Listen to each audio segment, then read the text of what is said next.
একটা ছেলে আর একটা মেয়ের ভালোবাসার মধ্যে পার্থক্য কি জানেন?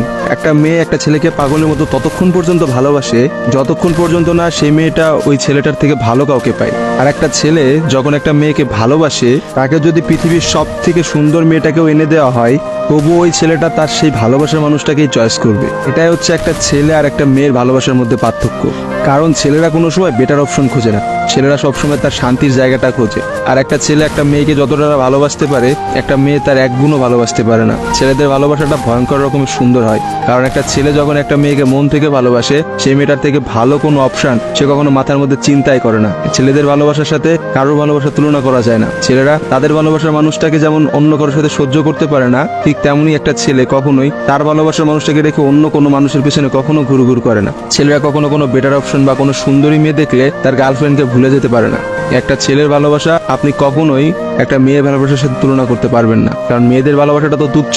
তারা একটু ভালো অপশন পাইলে, তারা একটু ভালো কাউকে পাইলে, বাইরে যেখানে দেখবে যে টাকা পয়সা আছে এমন কোনো জায়গা পেলে মেয়েরা সেখানেই ছুটে। তারা তাদের ভালোবাসার সম্পর্কটাকে ভুলে যেতে কোনো সময়ই নেয় না। একটা মেয়ে যত সহজে একটা ভালোবাসার সম্পর্ক ভুলে যায়, একটা ছেলে কিন্তু অত সহজে তার ভালোবাসার সম্পর্কটাকে ভুলতে পারে না। আপনি একটা জিনিস খেয়াল করে দেখেন তো, রাস্তার মোড়ে মোড়ে কতগুলা পাগল ঘুরে বেড়ায়। যে পাগলগুলোর মধ্যে ছেলেরা বেশি না মেয়েরা বেশি? আসলে নারীর ছলনার কাছে হেরে গিয়ে কিন্তু ছেলেরা পাগল হয়ে যায়। আর তারাই কিন্তু সমাজে নানা রকম জায়গায় ঘুরে বেড়ায়।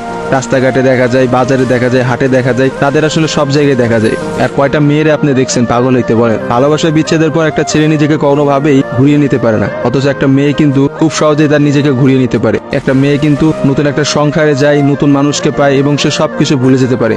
আসলে ভাই, নারীদের ছলনা বোঝার ক্ষমতা না ছেলেদের এখনো হয় নাই।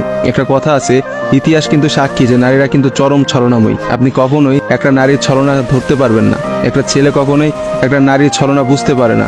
একটা নারী আসলে কি করতেছে বা তার মধ্যে কি চলতেছে, এটা কখনোই তার মুখ দেখে বা তার সাথে মিশে আপনি বুঝতে পারবেন না। অথচ একটা ছেলে, সে কিন্তু কখনো ছলনা করে না। ছেলেদের মানুষের মধ্যে কিন্তু কখনো কোনো ছলনা থাকে না। তারা কিন্তু নিঃস্বার্থভাবে তার প্রিয় মানুষকে ভালোবেসে যায়। দিন শেষে দেখা যায় যে প্রত্যেকটা ছেলেই কিন্তু মেয়েদের কাছে ঠকে যায়। দেখা যায় তার ভালোবাসার মানুষটা কিন্তু একটা সময় বলে, তোমার থেকে ওই ছেলেটা অনেক ভালো, তোমার থেকে ওই ছেলেটা অনেক বেশি টাকা পয়সা আছে, বা তোমার থেকে ওই ছেলেটা অনেক বেশি ভালো অবস্থানে আছে। এইসব কথা বলে কিন্তু একটা মেয়ে খুব সহজে একটা সম্পর্ক নষ্ট করে দেয়। কিন্তু আপনি কি দেখাইতে পারবেন যে কোনো ছেলে কোনো মেয়েকে বলছে যে তোমার থেকে ওই মেয়েটা অনেক ভালো, বা ওই মেয়েটা তোমার থেকে অনেক ভালো অবস্থানে আছে, আজকে আমি তোমাকে ছেড়ে দিচ্ছি ওর কারণে? কখনোই দেখতে পাবেন না। কারণ একটা ছেলে কখনোই তার প্রিয় মানুষটাকে অন্য কোনো মেয়ের জন্য ছেড়ে যায় না।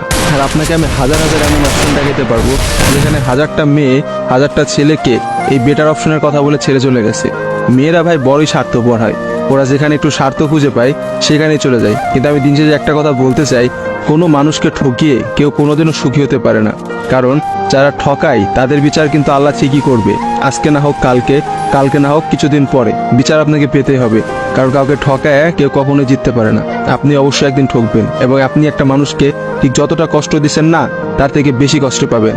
আর ছেলেদের কাছে একটাই কথা বলবো, এসব ভালোবাসা প্রেম প্রীতি বাদ দিয়ে নিজের ক্যারিয়ার দিকে ফোকাস করেন। নিজের ক্যারিয়ার বানান, একটা ভালো কিছু একটা অবস্থানে যান, দেখবেন মেয়েদের অভাব হবে না ভাই, লাইফে অনেক মেয়ে পাবেন। এজন্য নিজের ক্যারিয়ারের দিকে ফোকাস দেন, নিজের লাইফটাকে সেট করেন। আজকে ভিডিওটা এই পর্যন্তই। ভিডিওটা ভালো লাগলে অবশ্যই ভিডিওটা শেয়ার করবেন। আবার দেখাবেন নতুন কোনো একটা ভিডিওতে। Tata guys.